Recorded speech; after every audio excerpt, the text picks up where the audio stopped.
Takeru is an ugly, overworked, middle-aged man who hates his boring life. One day, after returning home from his dead-end job, he collapses onto his couch to watch some TV, but all of a sudden, he finds himself teleported to a strange dimension with Discount Hero X sitting across from him. He says he's the one in charge of the solar system. So Takeru asks him if he's an alien, but he says he's actually more like a god, at least as far as Takeru is concerned. Long story short, it's his job to make sure the life on various different planets doesn't go extinct, and he does that by throwing people into new worlds to see what happens. Takeru happens to be the next on the list of people to be sent out, and of course he has the right to refuse, but since he's technically dead right now, his soul will vanish if he doesn't agree to be sent to another world.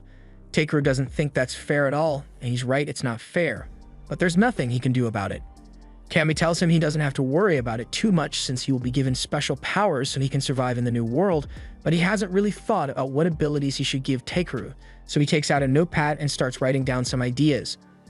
Obviously, he would need to be able to use magic, so Kami writes down maxed out mana and asks Takeru if there's anything else he'd want to get. Since Kami is accepting requests, Takeru asks him if he can get a big OP goth girlfriend in the new world. But with how ugly and boring Takeru is, Kami says it won't be easy.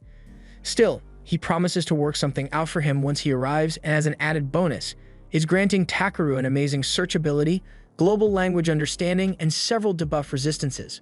He's honestly not sure if he's allowed to give people so many op stats in one go, but there's no time to change it now since Takeru's body has already begun to disappear, so he wishes him good luck with his new life. In the next moment, Takeru wakes up lying next to a tree, and he has a good grasp of what happened, but he wonders what he should do now. He decides to just start walking in a random direction in hopes of running into some people, and fortunately, he manages to spot a village close by. Although going there right now wouldn't do him much good since he is 100% broke right now. Just then, he remembers that Kami said he'd be getting a search skill to help him gather material, and that sounds like a good way to earn money, so he holds out his stick and shouts for the search magic to activate, but nothing happens. He then starts freaking out because if he can't figure out how to use his ability, then he's going to starve sooner or later. He starts writing out possible trigger words in the ground, and he eventually comes up with the idea to just say the word search. And that seems to do the trick. Purple icons pop up next to all the harvestable items in the area, and if he says the word scan next to one, it shows a detailed description of what it is. This particular flower happens to be B rank, and he's not sure what that means, but it must be good, so he decides to gather as many plants as he can from this area. After a few minutes of gathering, Takeru has gotten a few pieces of everything this area of the forest has to offer. But most of the plants turn out to be E rank, so he's not sure if doing this was worth the effort. Just then, he notices a pretty rock nearby, and he wonders if it's valuable enough to sell, but when he picks it up, his scan tells him it's just a big piece of anterior poop, which is gross, but the poop is C rank for some reason, so he can't complain. He has gathered up enough resources for the day, so he decides that it's time to head over to the village and see how much money he can get from selling these. By nightfall, Takeru eventually arrives at the village gates where he meets one of the guards, and I can't tell if Takeru is really tall or if the guard is just really short. The guard's name is Marlowe, and he is surprised to hear that Takeru is a gatherer because it's rare to see people like him around here. Marlowe assumes he must be here to sell some materials, so he opens the gate and tells Takeru to head to the village's general store. Takeru eventually arrives at the general store, and there he meets the store owner behind the front desk. He asks the man if he is willing to buy some stuff from him, and as he says this, he pulls the poop rock out of his bag. The owner is amazed when he sees the rock because it's an amazing find, so he offers to pay 5 gold coins for it. Takeru is glad to hear that he can sell the rock, but he's not sure what 5 gold coins are really worth here, so he asks the owner for a little explanation. The owner tells him that if he wanted to stay at an inn, he'd have to pay around 500 raves, and 5 gold coins are worth 5,000 raves total, so this poop rock is actually pretty valuable. The owner asks Takeru if he has any more goods to offer, so he empties his bag, and the owner can't believe all the exotic plants he managed to gather. He asks why Takeru bothered coming to a remote village like this if he had this many valuable items, so he explains that he just picked these up during his journey here. The old man understands, and now that he has an idea of Takeru's skills, he says he has a favorite ask.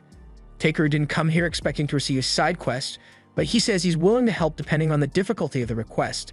So the owner explains that he wants Takeru to get some mithril ore from the eastern mountains. That sounds like a lot of work, but the owner says he's willing to pay 360 gold coins for it, so Takeru accepts the mission. However, the owner then turns serious and mentions that there are monsters out in those mountains, and hearing that makes Takeru really nervous, so he is going to need to be careful. That night, Takeru rents out a room at the village inn, and he is glad he finally gets a chance to relax. The only thing that'd make this better is if he could get a bath, but he's not sure where to find one. Just then, one of the housekeepers knocks on the door and comes in with a bowl of hot water. Takeru asks her what this is for, so she explains that part of their service is to offer guests bowls of hot water so they can clean themselves, and Takeru's stench practically made her eyes water while he was checking in, so she brought some without him needing to ask for it. Takeru appreciates the gesture, but he says he'd prefer to have a proper bath instead. However, the girl looks at him in confusion because only nobles and rich people can afford to have baths, and Takeru has Broki written all over his face. He falls to his knees at the realization that he won't be able to take baths normally in this world, and the girl can see that he's really upset about not getting a bath, so she tells him that there are some wizards who are able to use spells to clean others, so maybe he could try that instead. After hearing her mention wizards, Takeru remembers that Kami gave him the ability to use magic, so he should be able to use a cleaning spell. He's really grateful for the girl's insight, so he gives her a huge tip as thanks and sends her on her way. Once she's gone, he attempts to use cleaning magic by yelling out the word clean, and it works on the first try. However, feeling the magic rub all over his body causes him to make some weird noises, so the girl probably thinks he's a weirdo now. On the bright side, the clean spell seems to be really effective, so Takeru isn't going to have to worry about smelling funky all the time, but he still wishes he could enjoy a proper bath. The next day, Takeru heads out to gather a few more items to sell when he notices a new symbol from his search skill. Each symbol represents a particular kind of loot, so he wonders what it might be. But to his utter horror, when he takes a look, he finds a decomposing skeleton on the ground. His scan tells him that this poor guy is named Belria, and he must have died fighting out here a while ago. He goes closer to inspect the corpse, and that's when he finds a locket with a note on it. The note was from Belria's little sister, and she was basically thanking him for working so hard to earn money to treat their father's illness, but more than anything, she just wanted her brother to make it home safely, so she asked him not to do anything too dangerous. But he clearly didn't listen to her advice. Takeru spends the next hour holding a burial for Belria, and once that's done, he draws a circle and casts a barrier so he can set up camp. The next morning, Takeru heads further into the forest until he arrives at the Forest of White Trees. This place is supposedly full of monsters and creepy as hell, so Takeru would have loved to avoid this place altogether, but it's the only way for him to get to the eastern mountain. He casts a light spell so he can see well enough to scan the area, but he doesn't spot anything of high value. Even weirder is the fact that he doesn't see any monsters around here, even though this place is supposed to be crawling with him. He doesn't question it too much and decides to take advantage of the strange absence of monsters to breeze his way through the forest. However, as he was running, he ended up falling straight off the edge of a cliff. There's no way he'd survive a drop like this, so he desperately starts calling out spell words in an attempt to save himself, and fortunately, when he says the word fly, a floating spell activates, allowing him to land safely. He's now stuck at the bottom of a cavern, but he notices a ton of ores in the nearby walls, so he decides to make the most of it and starts mining them out. He finds a lot of valuable ores like silver, but there's still no sign of any mithril, so he decides to head deeper into the caves. After walking for a bit, his search skill alerts him to an ore deep in some rocks, but before Takeru could head over, he feels the entire cave system begin to shake, so he's going to need to be careful.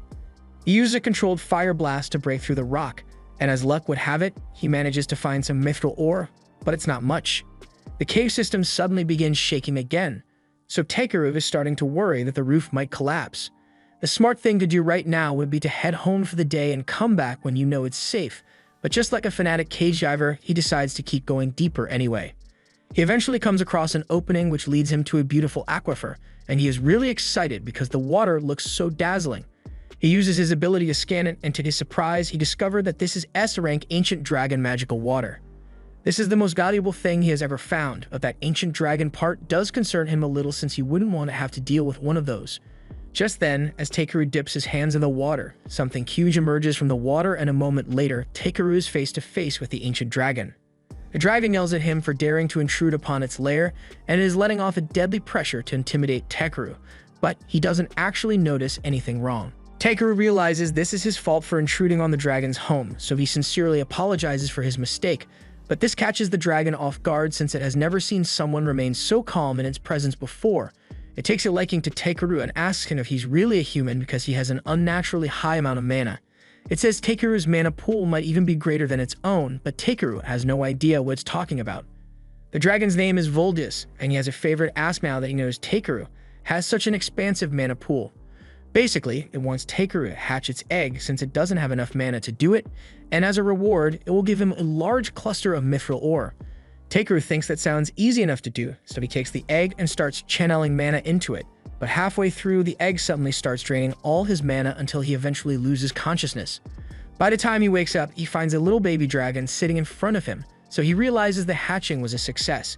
Voldius is glad to see his child has finally been born, but he then proceeds to ask Takeru to take it with him on his journey. Takeru asks if he's sure about this since he thought Voldius would want to spend time with his kid, but Voldius says Takeru is far stronger than him, so his child would be better off with him. And now that Voldius has some milk to buy at the bottom of his lake, so he submerges himself and leaves Takeru to take care of Bee. Takeru and Bee eventually make it out of the cave, but it's almost dark out and it'll be difficult for them to travel through the forest once it's nighttime. He decides that the best course of action is to hunker down for the night and continue traveling tomorrow, so he tells Bee to get ready to set up camp. First, he reaches into his storage bag and fetches some of the magic water that he got from the cave for Bee. The magic water is apparently essential for the growth of a young dragon, so it's a good thing he got so much of it. After Bee is done with her first cup, she asks Takeru for some more, but when he brings another cup of water, instead of taking it, she pushes it towards Takeru, encouraging him to drink it instead. Takeru isn't particularly thrilled by the idea of drinking water a dragon has been skinny dipping in for centuries, but he doesn't want to say no to Bee, so he downs the glass, and it actually doesn't taste that bad. It's now time for Takeru to set up camp, so he sets down a few magic stones to create a protective barrier. Technically, in this world, magic stones are supposed to be an insanely valuable commodity, but he's able to casually make them by just thinking about a spell really hard and pouring magic into his hand. This one, for instance, is a heating magic stone, and Takeru plans to use it to prepare tonight's dinner, so he sets it up in the fireplace and starts cooking. He's making some grilled steak and meat stew to go alongside it. This has always been his favorite dish, and it looks like Bee wants to have a taste as well because she's practically drooling all over herself at this point. Takeru isn't sure if it's alright for a baby dragon to eat real food when it was born like 2 hours ago, but he gives her a bowl anyway, and Bee promptly burns her lips because she had no idea the soup was so hot. Takeru blows on it a little to help cool it down and hands it back to Bee so she can give it a proper taste, and she absolutely loves the stew. Takeru is glad to see that Bee liked his cooking so much, but he wonders how she feels about having to leave Voldius behind. Bee stares at Takeru with a confused expression on her face because why would she miss Voldius when she's got Takeru right here? While Bee is hugging him, he uses his appraisal skill on her, and he is surprised to see that Bee is already B rank even though she's still so little and cute. She also has a bunch of strong-sounding gifts like Limitless Evolution, so she's bound to become stronger than him eventually, but he wants to make it clear that she's absolutely forbidden from doing anything that'd be too reckless. Which is good advice in principle, but Bee wasn't listening at all. The next morning, Takeru climbs back up the cliff, and when he gets to the top, he's surprised to see that the forest seems totally normal now. He wonders what could have caused such a drastic change overnight, but it's not his job to figure things like this out, so he decides to just let it go. Since he's here anyway, he figures he might as well do some gathering, so he uses his search ability to scan for any C-rank ingredients nearby, but just as he's about to start picking them up, Bee comes flying over to him in a panic because there's something scary in the forest. Takeru switches the target of his scan to any hostile monsters in the area, and sure enough, he locates half a dozen hostiles closing in on them. He may not enjoy fighting, but he's more than capable of dealing with a few monsters on his own. All of a sudden, a rock griffin appears behind him, but compared to Voldius, this barely seems like an inconvenience, and if anything, he can't wait to taste the bird's juicy meat once he kills it. He casts his shield to protect himself and then conjures up 3 ice needles before shooting them at the monster and taking it down in one fell swoop. He then turns to face the horde of wolves that's closing in on him and to deal with them. He casts some enhancement magic on himself to boost his movement speed and jumps into the air to evade the wolves' initial attack.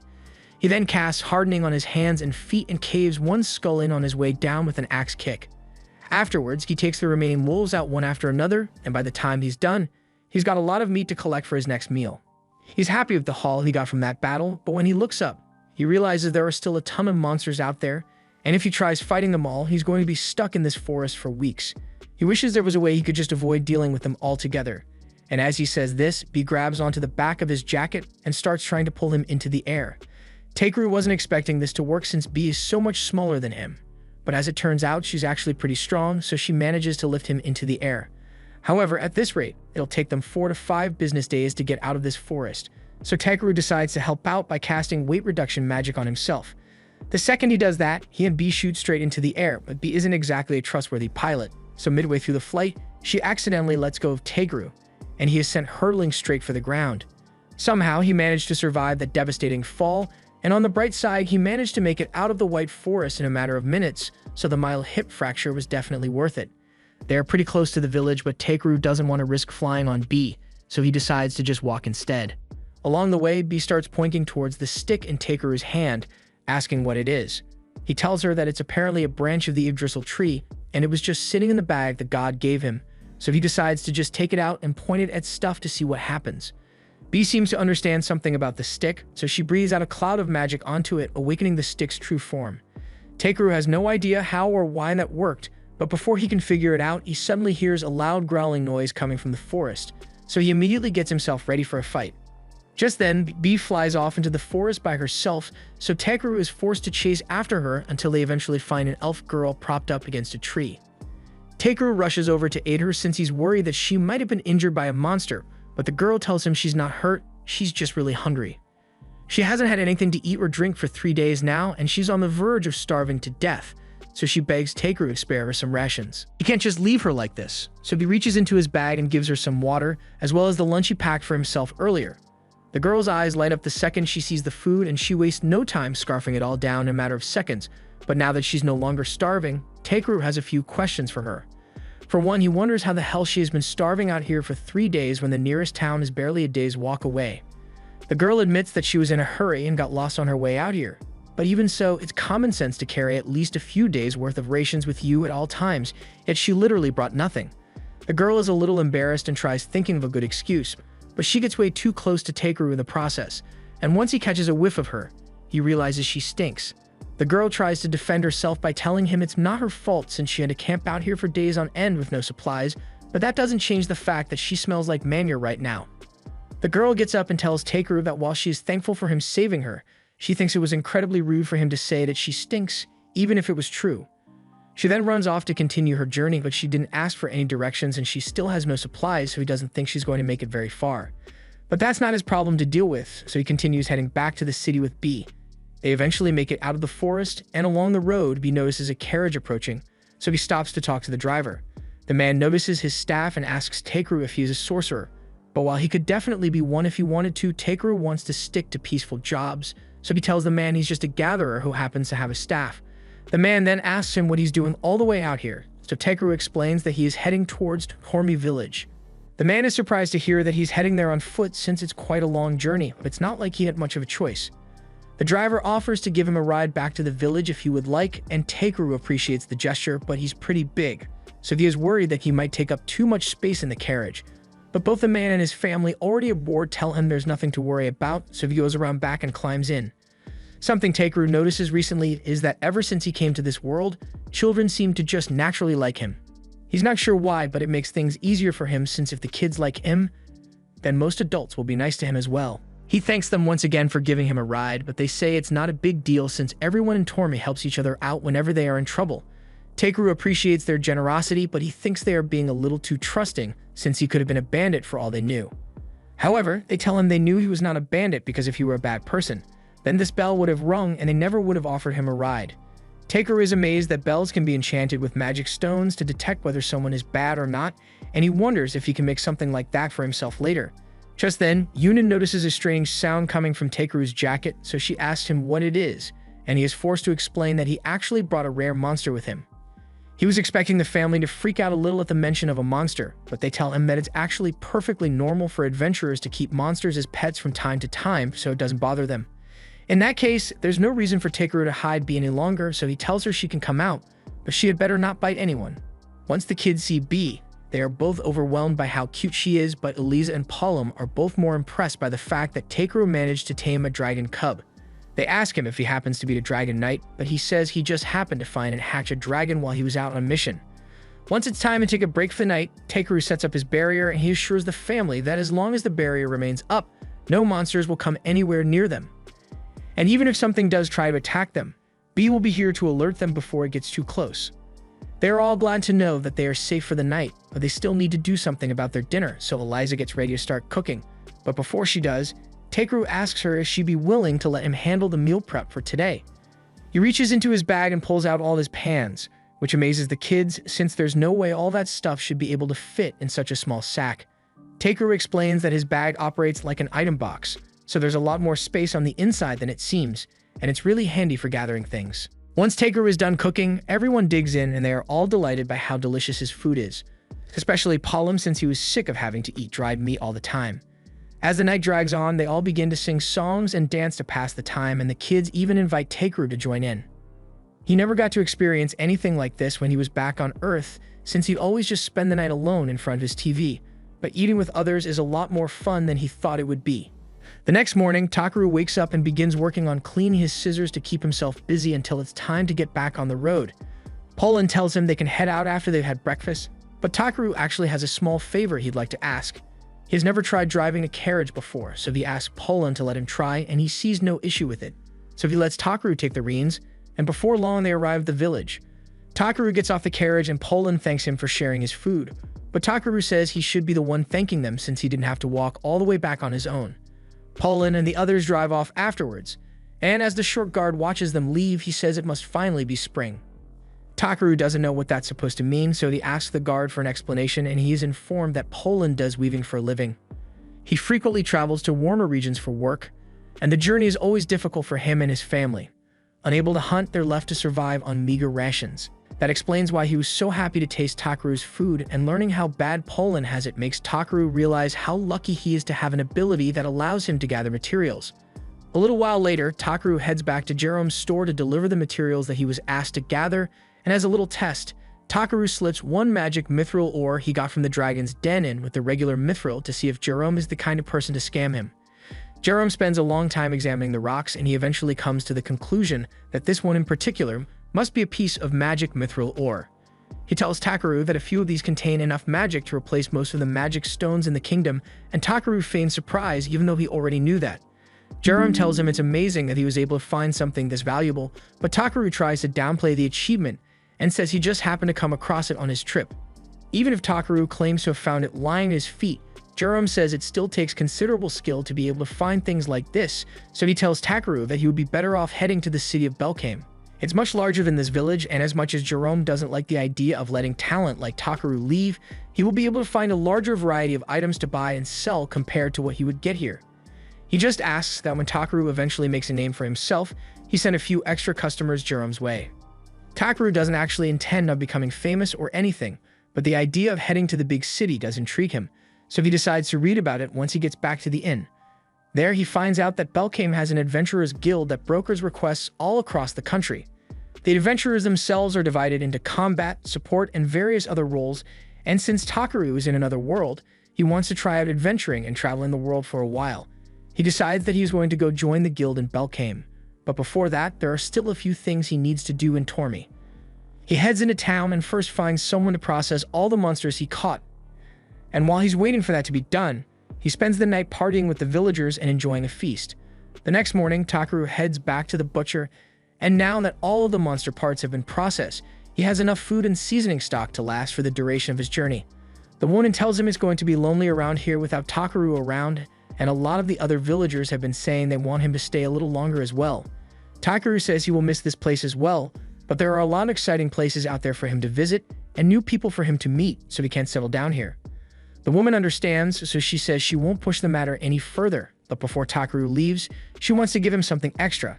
She hands him a bag and says she packed him a travel lunch. Actually, she packed him a ton of travel lunches, so it looks like Takeru isn't going to have to worry about food for a while.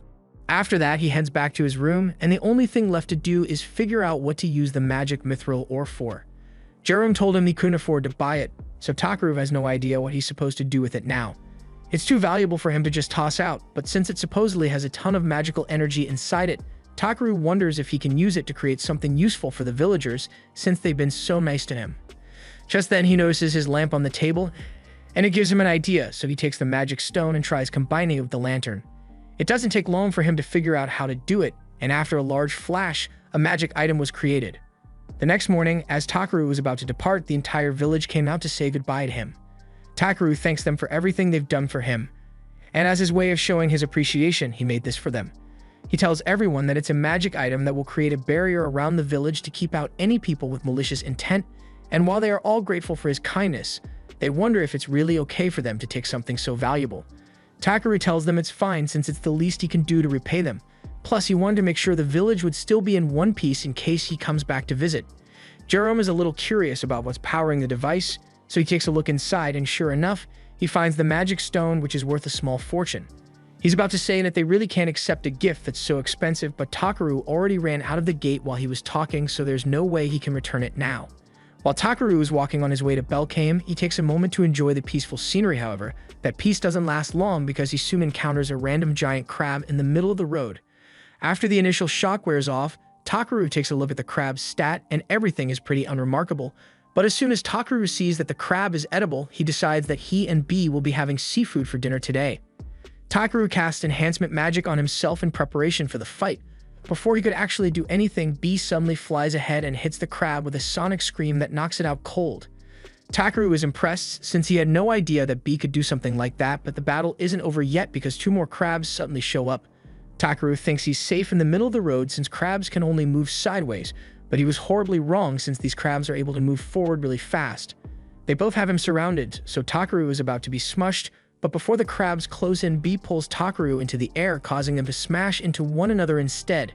Takaru thanks B for her quick thinking, but the fight still isn't over yet because the first crab just regained consciousness, and it mindlessly charges at Takaru, so he summons his staff and smacks the crab straight into the air, finally killing it.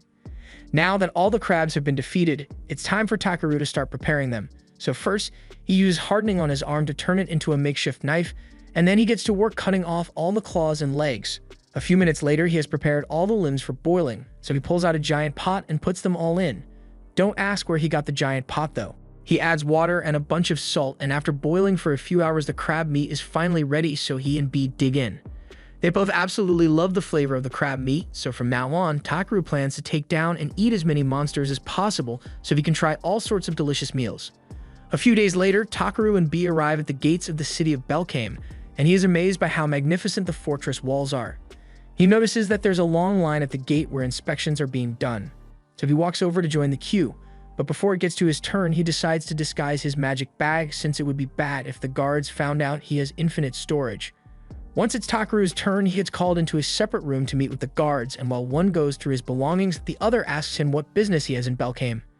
Takaru explains that he came here because he's interested in signing up at the Adventurers Guild, and the male guard can understand why since Belkame has the largest guild on the continent. He doesn't think Takaru is suspicious, but he still needs to do his job, so he tells him he's going to check him with avarice. Takaru has never heard of this avarice before, so he asks the guard what it does, and he explains that it basically lets them check if a person is suspicious or not. Takaru doesn't mind since it's either this or a full cavity search, so the guard uses the device to scan him, and after a few seconds, he says there's nothing out of the ordinary. Takaru is kind of curious about what the guard saw, so he uses his ability to scan the magic device, and he sees the stat window which showed the guard. It basically just says Takaru can use magic, and he's relieved that the laundry list of abilities that the god gave him don't show up on normal scans. The guards tell him he's good to go, but he does have one more question before Takaru leaves. It's not a big deal, but he's wondering why Takaru has the blessing of the dragons on his stat screen. Takaru explains that it's probably because of his pet, so he tells B to come out, and both guards are in awe of how cute she is. There are no rules against having pet dragons here, so Takaru is allowed to take B inside, but the guard tells him he's going to have to put some sort of tag on B as proof of ownership in case anything happens in the city. Takaru isn't sure what to use since he didn't bring a collar with him, but then he remembers that Poland's kids gave him a lucky charm a few days ago, so he takes it out of his bag and slides it onto B's tail. The guard says that's good enough, so now all that's left is to file a report telling the mayor that a dragon has entered the city, but Takaru doesn't have to worry about that. They return his bag and tell him that if he wants to get to the Adventurers Guild, then he can get there by going straight along the main road. As Takaru takes his first steps into the city, it is even more amazing than he thought it would be. Just then, B points to a big building at the end of the street, and that must be the Adventurers Guild, so he heads inside and takes a look around. A few moments later, a woman named Europa approaches Takaru, and she welcomes him to the Adventurers Guild. They are always happy to get new registrations, so she leads him over to the reception desk where Takaru is introduced to the receptionist Ariana. She asks him to fill out his name and current job on the form, and that sounds simple enough, but now that Takaru thinks about it, he doesn't know why he is able to understand this world's language at all. After filling out the form, Ariana asks Takaru if he has any combat experience, and Takaru informs her that he has taken out a griffin, a bunch of wolves, and a couple of crabs as well. That all sounds very impressive, but Ariana kind of thinks Takaru is making it up, so she asks if he has any proof of his kills. He says he does have proof, but it's pretty big, so he asks her if it's really alright for him to bring it out right here. Ariana doesn't think it will be that bad, so she tells Takaru to go ahead, but to her shock, he pulls out a giant crab and drops it right on her desk. The weight of the crab crushes Ariana's desk instantly, and Takaru realizes he may have messed up, but in his defense, he did warn her that it would be big. All the guild patrons gather around to see what all the commotion is about, and the guild master asks what's going on. Takaru says he just wanted to show Ariana his crab, and the guild master can see that, but he gets suspicious of the fact that Takaru has an item box, so he asks him where he got it. Takaru says he got it as a gift, and after using his ability, the guild master confirms that Takaru is telling the truth. The guild master has a scan ability similar to Takaru's, but instead of a stat screen, he just sees an aura around a person that tells him whether they have good or bad intentions, and Takaru seems fine, so there's no need to punish him for a simple mistake. He says they can appraise the crab and issue payment by the end of the day, but Takaru says he actually plans to eat the crab later, which shocks everyone in the guild. The crowd is starting to get even bigger, so Ariana says she will finish Takaru's registration in the room next door. Once she's at a new desk, she tells him that the crab definitely proved that he is a capable fighter, so she finishes up his registration and slides a guild armband over to him. She knows he deserves a higher rank, but according to the guild rules, all new members have to start at F rank. However, with his skills, he should be able to rank up in no time. The next day, Takaru tracks down the family of Balluri, the guy he found dead in the woods, so he can inform them of his passing and return a few of his belongings. Balluri's family is devastated, especially since they had told him not to go adventuring, but he insisted on doing it to pay for his father's medicine. Takaru can tell that the father is still very sick, and he feels bad about losing his son, so he wants to do something to help out. Afterwards, he heads to the guild to sell a bunch of herbs, and the clerk is thrilled by how large all the mushrooms and leaves are. Just then, Ariana comes around the corner looking for Takaru, and it looks like he's become quite popular in town lately because a ton of jobs were posted personally requesting Takaru. Takaru is happy to hear that people think so highly of him, but he doesn't have enough time to take on all of these jobs, so he tells her he will just take a few for now. After that, Takaru heads to the bathhouse to take a long and relaxing soak, and a few moments later, Clay walks in as well and takes a spot right next to Takaru. Takaru is surprised to see him here since he usually doesn't show up at this time, but he says it looks like it's going to rain soon, so he wanted to get a quick bath beforehand. Anyway, since Takaru is here, Clay asks him if he knows how to use healing magic since there are rumors going around that he healed a sick man in the slums for free a little while ago. Takaru admits that it's true, and Clay is surprised to hear that since most healers charge a huge fee.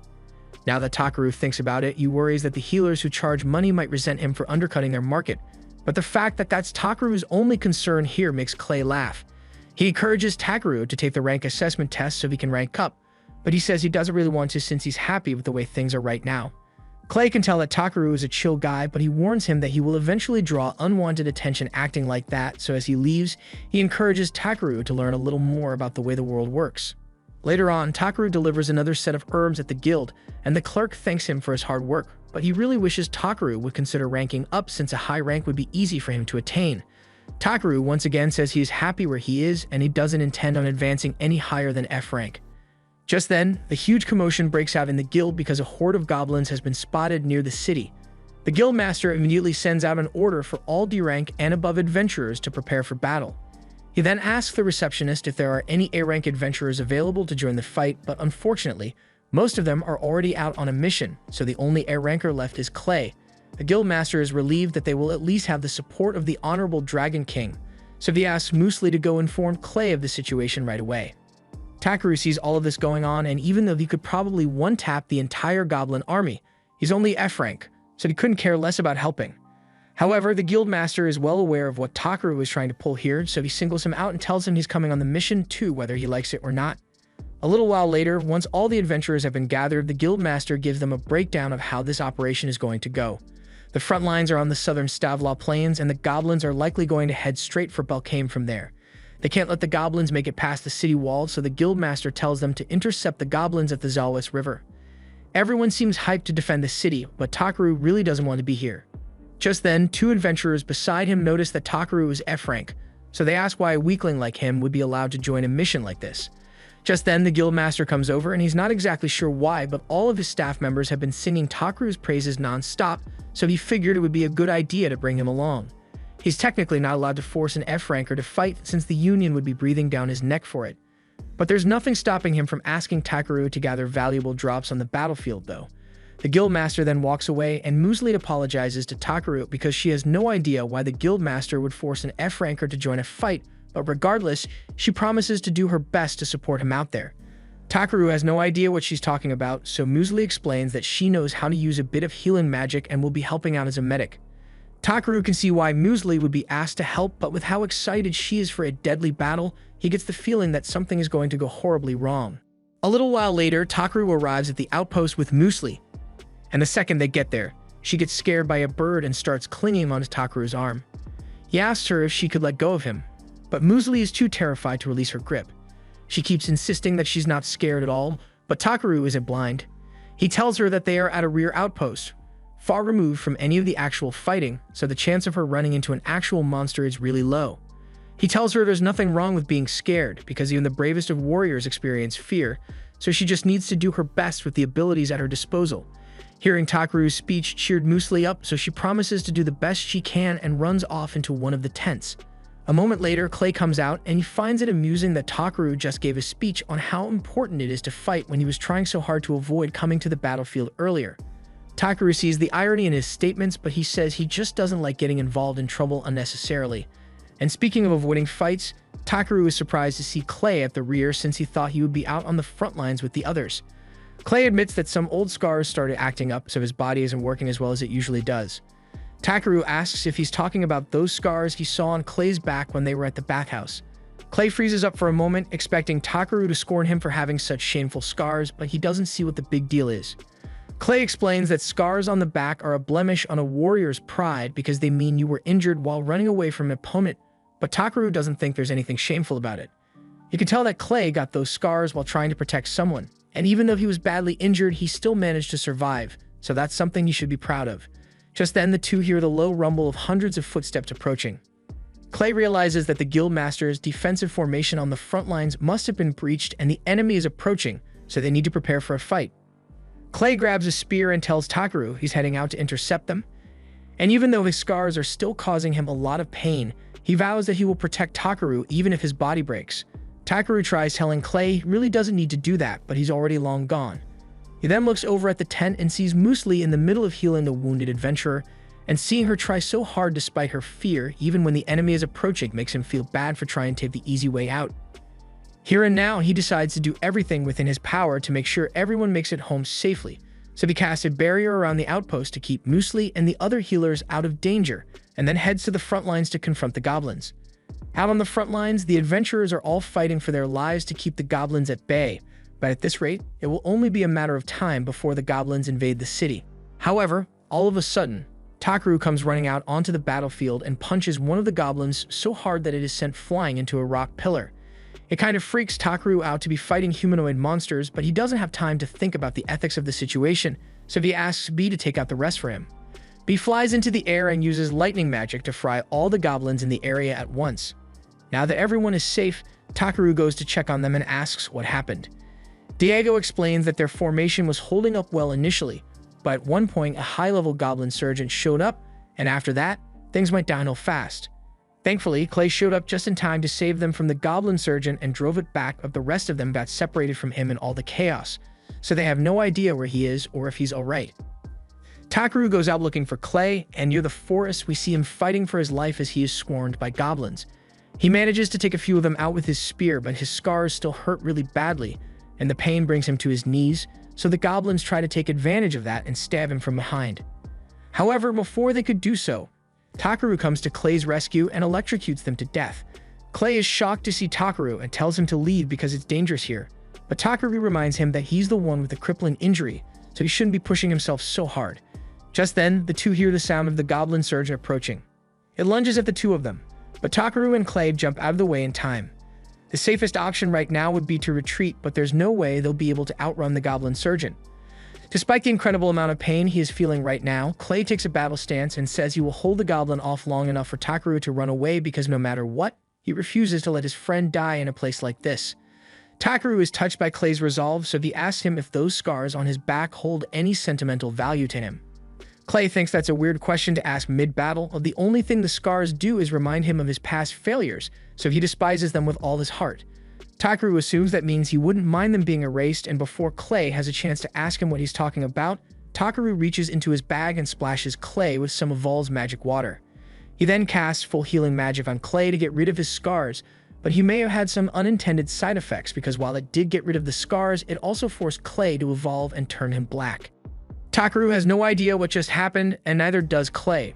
But not only is the pain from his scars gone, he also feels stronger than ever before for some reason. He decides to test out his new strength by attacking the goblins all by himself, and in a matter of seconds, he has wiped them all out without so much as breaking a sweat. Later that night, Clay heads to Takaru's room when he's back to normal now, but he can still feel immense energy smoldering within his body, so he demands to know exactly what Takaru did to him earlier today. Takaru explains that he just used some magic water from the ancient dragon as a catalyst and cast healing magic. Clay is confused, so he asks Takaru how he knows an ancient dragon, and he explains that Vol is B's father, which kind of means B is also an ancient dragon. Clay sits down and takes a moment to process all the information he just learned. He's grateful for what Takaru did for him, but no ordinary person would have been capable of such a feat, so Clay asks him who he really is. Takaru realizes he may have said way too much, but then again, the god never told him he had to keep his identity a secret, so there's no reason to hide it from a trusted friend. He tells Clay that he is from another world, and Clay is stunned in place for a moment because he can't tell if Takaru is messing with him or not. Takaru sits him down and explains everything that's happened regarding his reincarnation, and Clay still finds it hard to believe, but considering all the impossible things Takaru has already done, it doesn't actually sound too strange. Clay promises to keep Takaru's origins a secret, but he tells him he needs to be more careful about how he uses his power since altering someone's body is a big deal. Her name is Reborn. She's the one in charge of the shop. He asks her if she has any gatherer scissors in stock since his are worn out, but unfortunately, she tells him she doesn't sell those. On the bright side, she does know a great blacksmith who could make some scissors for Takaru, but he's waiting to fetch a few materials in exchange. Takaru says he is willing to listen to the details of the job, so Ribble begins leading him towards her boss's workroom. However, as they are walking down the halls, Takaru happens to spot a group of blacksmiths hard at work in the forge. He thinks their work is really impressive, and Ribble agrees with him, which is why she wants to become a talented blacksmith and forge a sword fit for a hero one day. They eventually arrive at the boss's room, and Ribble tells her boss that she was thinking of having Takaru gather some of the Ildra ore that's so hard to find so they can make the sword, but the boss immediately refuses because he says there's no way he's sending a gatherer down into the mines. Ribble tells him he could at least give it a try, and the two start arguing over it, but Takaru has no idea what Ildra ore even is. The boss says the reason he doesn't want to send a gatherer down to the mines is that it's always crawling with monsters, and there have been rumors lately that there are demons down there as well, so he can in good faith send Takaru down to face those creatures. Ribble admits that there has been a recent drop in people going to the mines, but the boss guesses she didn't tell Takaru about that part. He tells her that a smith who is willing to risk other people's lives for personal gain has no business holding a hammer, and Ribble realizes she was wrong, so she apologizes to Takaru and tells him he can forget about the whole thing. However, he still seems pretty interested despite the dangers involved, so he asks if Ildra ore is really the only ore suitable for making their sword. Ribble confirms it, so Takaru offers to gather the ore from the mine in exchange for having a special pair of scissors forged. The boss asks Takaru if he was paying attention when they mentioned that there were monsters down there, but he says he can handle anything that's down there, so they don't need to worry about him. As proof, he pulls out one of the crab claws he still carries around with him. And this is a monster that even B-rank adventurers would struggle with, so the boss realizes that Takaru might actually be able to handle it. Takaru sets out immediately for the Ryuhai mines, and along the way, the others in the carriage start talking about how strange it is that all the poisonous herbs around in the area disappeared overnight.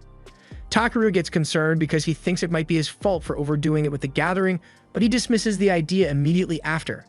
A little while later, the carriage drops him off, and he realizes he is near a horse farm, so he goes to take a look inside. There he happens to spot that elf girl from before, and she seems to be having an argument with the farm owner because she asked for a white horse that can gallop across the sky, but the farmer is showing her a giant raven instead. The farmer tells her that around here a horse is more of a category than a name, so anything that can carry cargo is classified as a horse, whether it is actually a horse or just a raven. The elf realizes this is her fault for not being more specific about her request, so she apologizes for making such a fuss about it. The farmer tells her it's not a big deal, but if what she's looking for is a white Pegasus, he tells her she'd have better luck searching in the Dwarven Kingdom, so she decides to start heading there immediately with no preparation. Takaru continues his journey, and as he is passing through the forest, he realizes that there are a bunch of valuable ingredients all over the place. He even found a patch of moonmag grass, so he spends the next few minutes gathering some. However, just as he is about to leave, he hears a familiar growling sound coming from the corner, and when he gets to check it out, he finds the elf slumped against a tree and on the verge of dying from hunger. Again, he gives her some food and water, and she is very grateful for the help, so she extends her hand for a handshake. However, she still smells absolutely awful, and Takaru refuses to be subjected to the foul stench any longer, so he uses clean on her. She introduces herself as Velvereta Brolita, and she thanks Takaru for his kindness towards her both now and back then. Takaru says there's no need to thank him and begins walking away, but Brolita stops him because she wants to pay him back. Takaru says he wasn't helping her expecting to receive a reward, but in that case, Brolita says she will accompany him on his journey to help out as much as she can. Takaru tells her she really doesn't need to do that, but she insists, so he decides to just let her do what she wants. Over the next few hours, Takaru spends his time gathering more herbs from the forest, and Brolita does her best to help, but she keeps grabbing a bunch of useless stuff.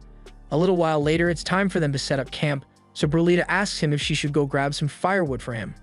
Takaru says he doesn't need her since he already has fire magic stones to use instead. However, Brolita tells him that it's important to leave traces of a campfire on paths like this since it will show other travelers that this is a safe place to camp.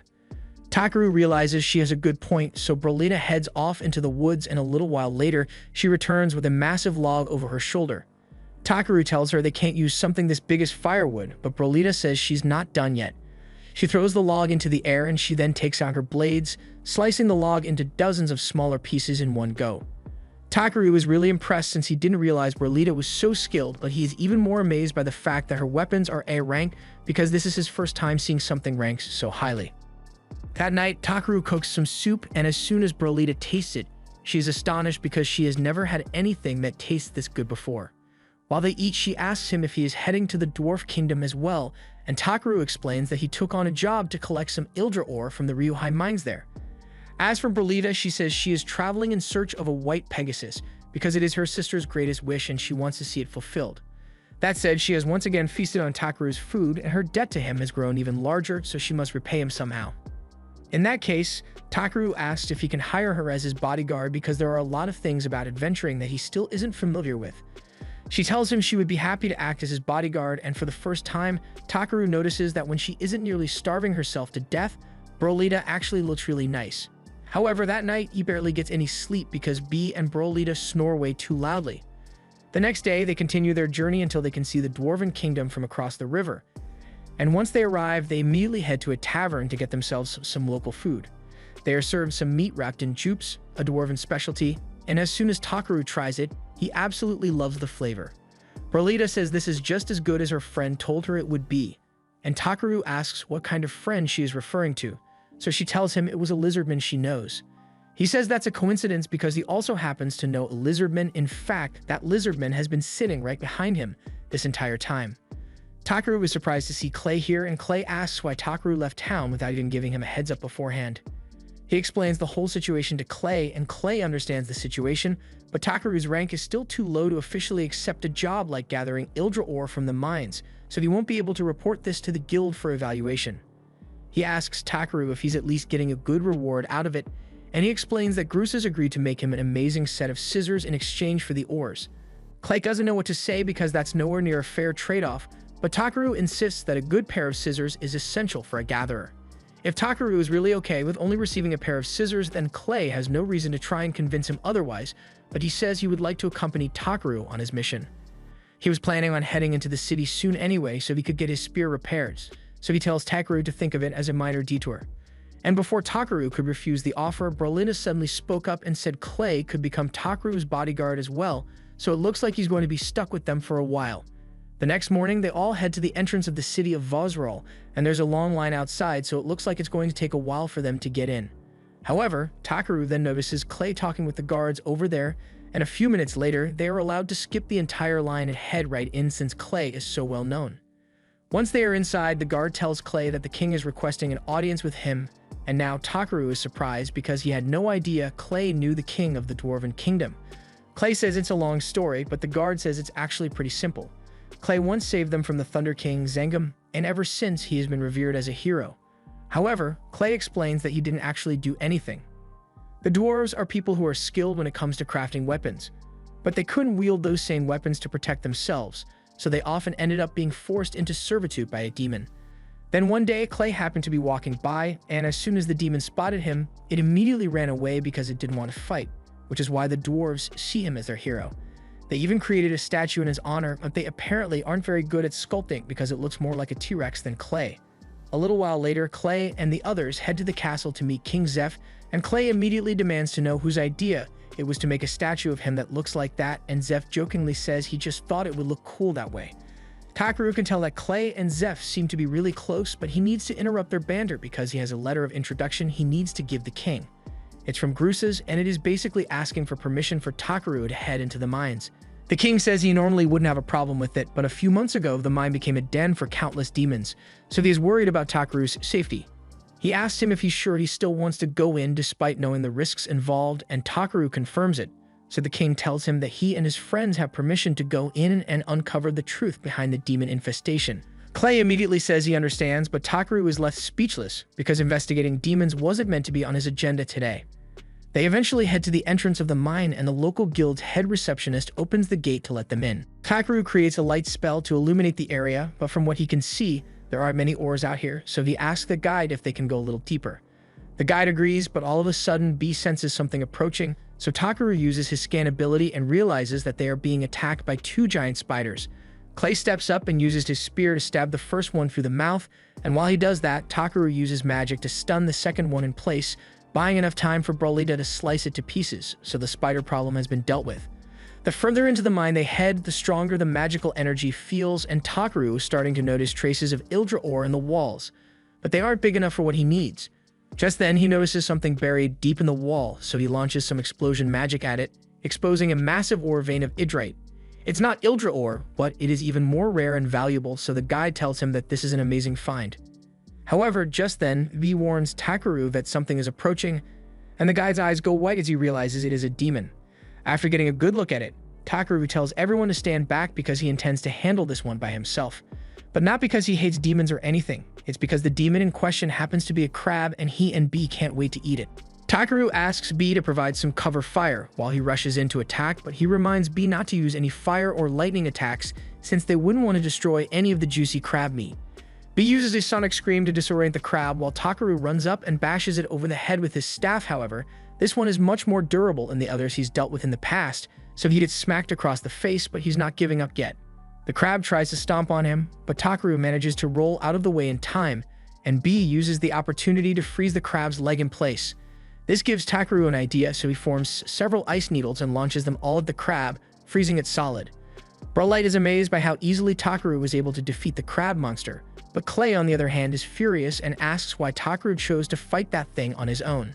Takaru says he just got a little carried away and he didn't want Clay or Brolite helping because he was worried that if they used their dirty weapons to attack it, the crab meat would end up being ruined.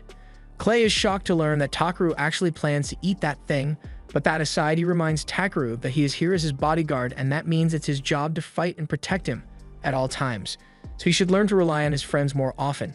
Takaru didn't really need any help taking the crab monster down, but he understands Clay's point, so he apologizes and promises to rely on him more often. Clay is glad to hear it, so he says they should probably start hauling the crab monster out of here if he plans to eat it. A little while later, Takaru and the others have moved the crab's body and are currently busy mining. They've already gathered all the gems in the area, but Takaru says there's a good chance they might hit an even larger vein if they dig a little deeper.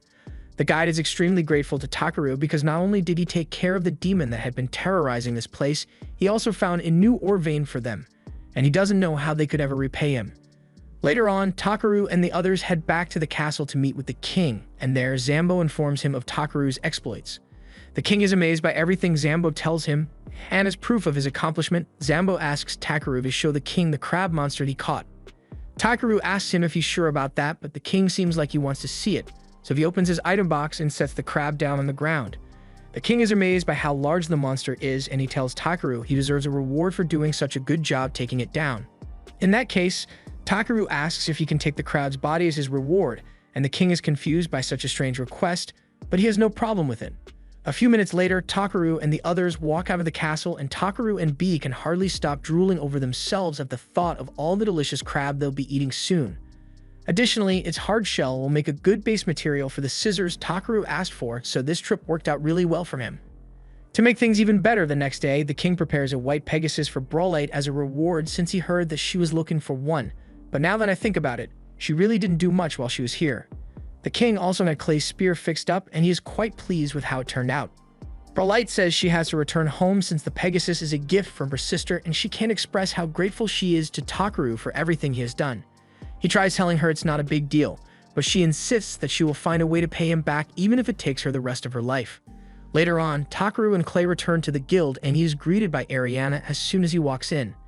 She's glad to see that he's back, but she's surprised to see Clay with him, so she asks if they formed a party together or something. Takaru is about to tell her that they just happen to run into each other, but Clay cuts him off and says they have indeed formed a party. Ariana is excited to hear that, and before Takaru could tell her that they haven't actually formed a party, she's already run off to inform the guild master. Takaru then turns to Clay and asks him why he would say something like that, but Clay says there's no harm in it. Besides, he is already well aware that Takaru isn't an ordinary human, and he has a tendency to get himself into trouble, so Clay thinks it would be a good idea to keep an eye on him. As much as Takaru doesn't like being strong-armed into things, he admits that the idea of having Clay as a teammate may not be so bad, so the two of them sit down to chat, and they eventually come to an agreement, forming the Black Azure Dragon Party. Afterwards, Takaru heads over to the smithing shop to deliver the materials he gathered, and as soon as the boss sees all the pure Ildrite Takaru gathered, he is left speechless. Takaru starts worrying that something might be wrong since he thought bringing the pure Ildrite would be better than the ordinary Ildrite ore, but now he's not so sure. He asks them if they can finish the project they planned using the Ildrite ore, and both Ribble and Gassus shed tears of joy because they never thought they'd get their hands on such pure Ildrite. Takaru is glad that they seem happy with what he brought, although he wasn't expecting them to be so moved by it. After Ribble and Gassus stop crying, they turn to Takaru and tell him that while they are grateful, with this many stones, there's no way they have enough money to pay him for the value of the Ildrite he brought. However, Takaru says that they don't need to worry about giving him money since all he wants is a custom pair of scissors that only he can use. But before that, he wants them to take this Ildrite and use it to make the best sword ever so they can win the sword crafting contest. Half a month later, Takaru is in the tavern enjoying a nice mug of beer when all of a sudden he is interrupted by Wade. Wade says someone important is looking for him, and they left this letter for Takaru, asking him to have a meeting with them. Clay takes a look at the letter and recognizes it as the crest of the house of Lusilvach. Wade explains that the letter is from the lord of this territory, and Takaru doesn't like the sound of that because it seems like it would be a huge hassle to deal with. He starts thinking of ways to back out of the meeting, but Wade assures him that while the lord in question may be a noble, he isn't unpleasant, so there should be no problem with Takaru meeting him. Takaru takes Wade's word for it and opens the letter to see what's written inside. The letter is a formal request for Takaru and Clay to visit the lord's manor so he can bestow honors upon them. Clay is surprised that his name is listed in the letter as well, but Wade explains that the lord probably heard about Takaru and Clay forming a party and wanted to invite both of them. The idea of receiving honors sounds nice and all, but Takaru gets the feeling that this is just an excuse to get him to show up. Clay agrees and says it's likely that the lord just wants to see B since it's rare for a baby dragon to be spotted, but that gets Takaru worried because he doesn't want to risk having the lord take B away from him. Wade assures him that the lord isn't that kind of person, and he doesn't have the authority to seize someone's pet anyway. Takaru still has his reservations, but he eventually agrees to the meeting, so he and Clay get in the noble's carriage and start heading for the manor. As they ride to the manor, Takaru notices that a lot of people seem to be staring, but Clay says that's normal since it's not often that someone gets summoned to the lord's manor. Takaru asks why, so Clay explains that if the lord decides to support you, your entire career as an adventurer changes for the better, so almost all adventurers dream of an opportunity like this. As they arrive at the manor, Takaru is amazed by how grand the building is, and at the front door, they are introduced to Raymond, a head butler of this manor. He leads them into the building, and right past the entrance, Takaru finds a row of maids lined up to greet him, and he is fascinated by how organized everything is. As they head towards the staircase, a man happens to be passing by, but instead of greeting the guests, he gives them the side eye and acts like they don't even exist. Takaru decides to ignore him since the disrespect doesn't really bother him. But a moment later, a little girl comes running down the stairs and begins demanding that he hand over B because she wants him. Takaru coldly tells her that's not going to happen, and the girl seems genuinely shocked that Takaru doesn't want to give her his pet. She starts talking about how dragons are noble creatures, and as such, she is the only one who deserves to have B, but she's saying it like she rehearsed a script. So while she's talking, Takaru takes a look at her stat window. He finds out that her name is Tairis, and she is the Lord's daughter, but she doesn't seem like a bad person, so he gets down on one knee and asks her why she thinks she deserves to take B. Tairis becomes a little flustered and explains that Bernard told her that all adventurers are lowlifes, and if you tell them what to do, they will be forced to obey. That explains a lot about Tairis' behavior, and he realizes Bernard must be filling her head with nonsense, but he has no idea who that is. For now, he explains to Tairis that B is a part of his family, so there's nothing in the world that would make him willing to give B up. After hearing Takaru call B a part of his family, it finally clicks for her that asking him to hand over B is the same as someone telling her to abandon her family, and she would never agree to that.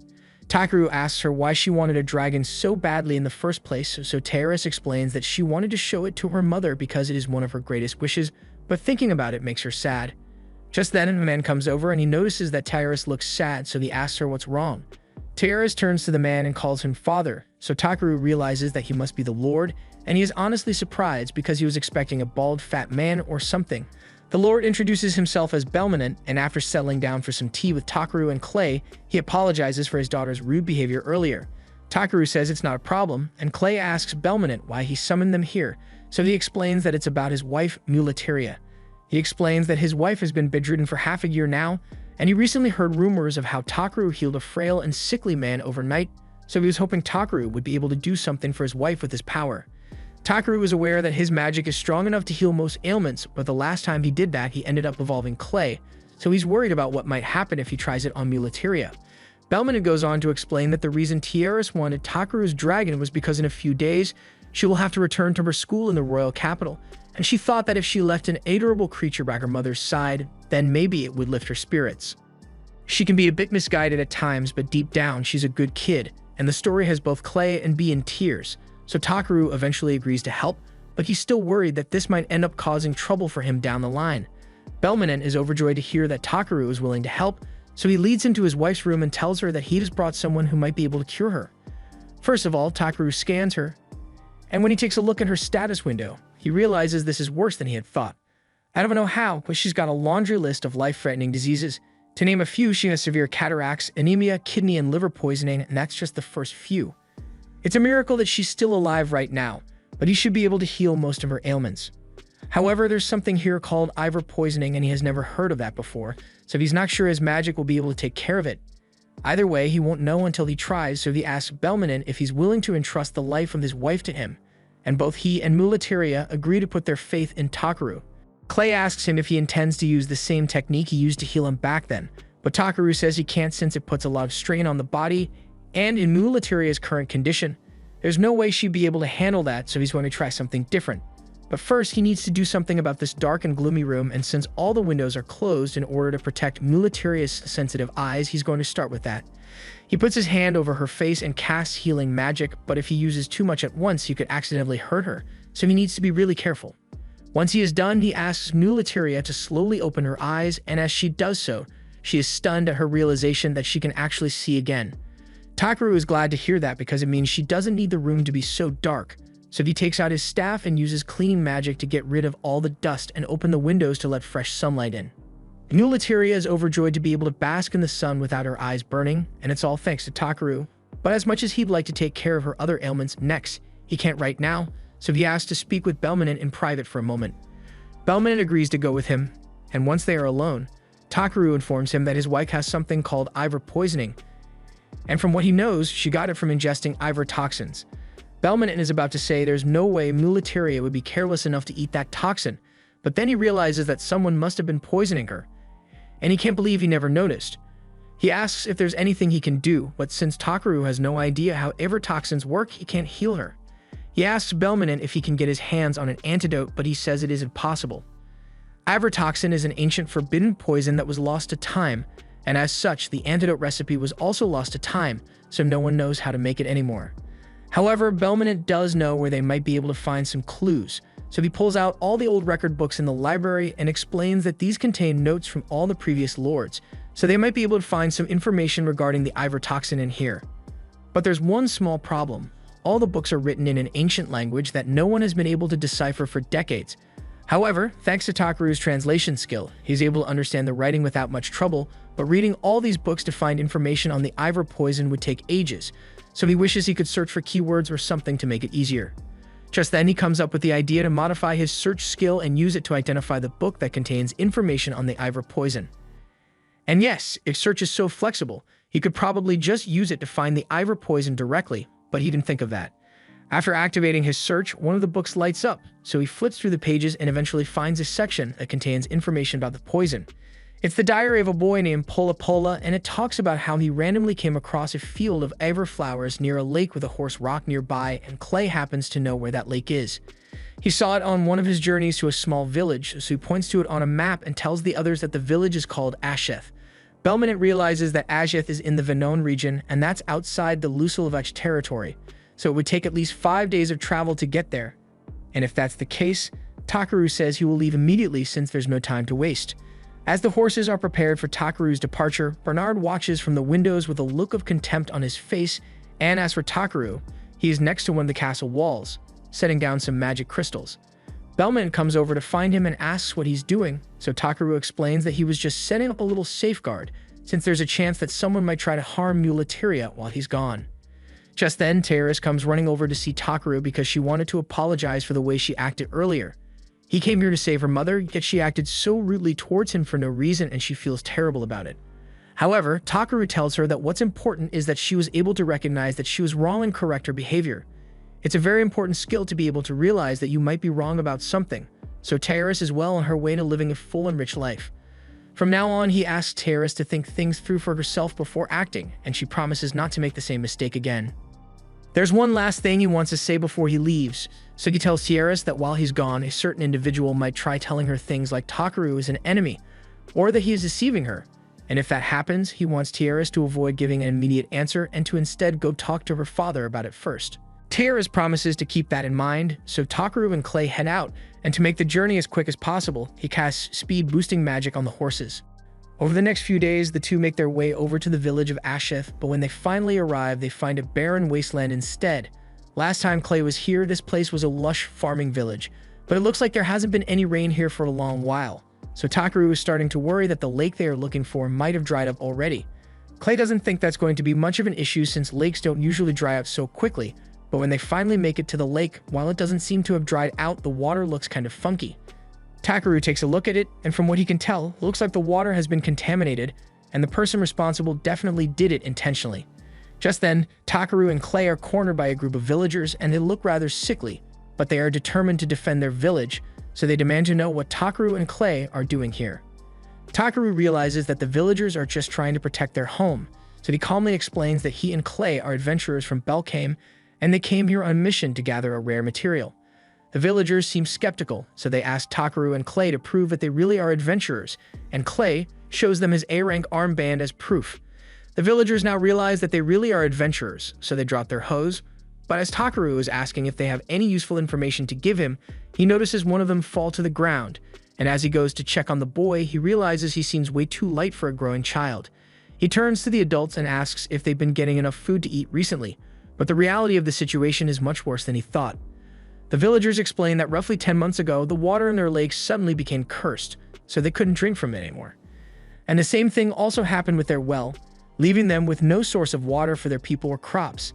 However, all of a sudden, a merchant named Ingach showed up, and he offered to help them in exchange for a special flower that grows by the lake. The location of that flower is a village secret, so they couldn't just tell him where it was, but they were desperate, so they ended up making a deal with him anyway.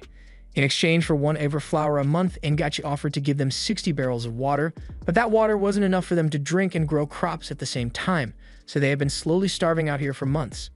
After everything the villagers have told Takaru, it is clear to him that Ngachi is behind this whole thing, so he tells them that that man is definitely evil. The villagers can't believe it since they thought Ngachi was just trying to help them out, but Takaru points out that when he was inspecting the lake earlier, he found signs that suggest that the lake was deliberately contaminated.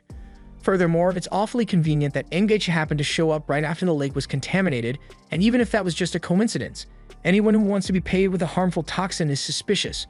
The village chief is mortified by the realization that Ngachi has been using them all along, and Takaru is enraged by all the suffering that merchant has caused. Not only is he likely involved in the poisoning of Muleteria, but he also practically destroyed this village and caused the children here to go hungry just so he could get his hands on the Iver flower. Takaru swears that he won't let Ingachi get away with this, but first he needs to take care of the villagers, so he asks B to fly into the air and use some spirit magic. B understands what Takaru is trying to do, so he flies into the sky and uses magic to form rain clouds over the village. It soon begins raining, providing the villagers with enough clean water to last for a while, but he's not done yet. He then uses his clean spell to clean up all the villagers since they haven't had any water to bathe in for months. And finally, he uses repair magic to restore all their houses. He also pulls out a giant pot and cooks a meal for the villagers since they haven't had a decent meal in a long time, and the village chief is extremely grateful. The kids in the village have really taken a liking to Takaru, so they offer to show him their secret hideout in the woods. Takaru goes along with them, and they end up leading him to an old storage house with a bunch of lettuce fruit stored in here. Takaru is surprised to see so much fruit in storage when the village was starving before he arrived, but the kids tell him it's way too salty for them to eat normally, and they didn't have any water to dilute it with, so it was practically useless. Takaru decides to give it a try, and as soon as he tastes it, his eyes light up because while it may not be fit for regular consumption, he could probably turn this into soy sauce. Meanwhile, back at the mansion, an alarm suddenly goes off, and as soon as Tiaris hears it, she takes off running because she knows what it means. Before Takaru left, he set up a barrier around Mulatiria's room, and he explained that it would sound an alarm if anyone approached her with malicious intent, so that must mean someone is currently trying to kill her mother. Once Tiaris arrives at her mother's room, she finds Bernard at the door, and she finally understands what's going on. Personally, I wouldn't wait to hear what he has to say, but Tiaris finds it hard to believe that Bernard would betray her like this, so she asks him if he is really trying to kill her mother. Bernard completely denied it, but Tiaris points out that the barrier Takaru set up would only go off if it sensed malicious intent, so he must have been planning to do something bad to Mulatiria. Bernard tries to trick Tiaris by telling her she can't believe anything that ignorant adventurer tells her because he's just trying to scam them for as much money as possible, but Tiaris doesn't fall for it.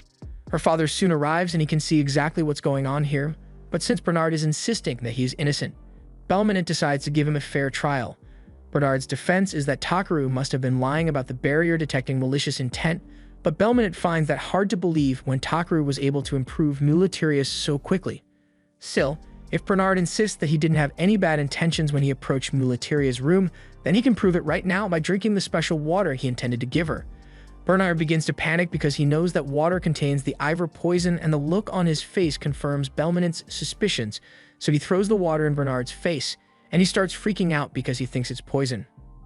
However, Belmonte tells him to stop overreacting because he already swapped out the poison water for regular water, so Bernard has nothing to worry about. At least not from the poison, but he's going to be spending a really long time behind bars for his crimes.